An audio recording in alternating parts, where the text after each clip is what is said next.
Зәр жүрмей қалғанда не істеу керек? Қазақ медицинасы зәр жүрмей қалғанда төмендегідей амалдар қолданған екен. Бірінші рецепт. Кесірткеден 3 дана, бұзаубас шаяннан 7 дана дайындап, басын алып тастап, талқандап, суға қайнатып, күніне 2 реттен зәр жүргенге дейін ішеді. Уыты бар, абайлап пайдалану керек. Екінші рецепт.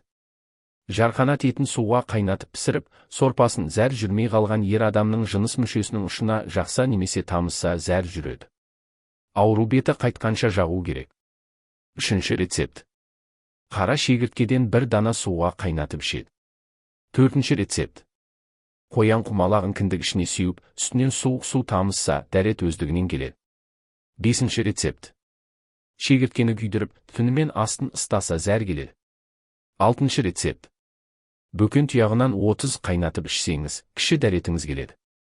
Сіздердің тыңдап отырғандарыңыз Мақсат медициналық орталығының директоры, көрнекті дәрігер Мақсат Әбдіқадырұлының жеке мұрағат қорынан алынған пайдалы кеңестер. Біздің каналға жазылуды ұмытпасаңыздар, осындай пайдалы кеңестерді үзбей тыңдай аласыздар.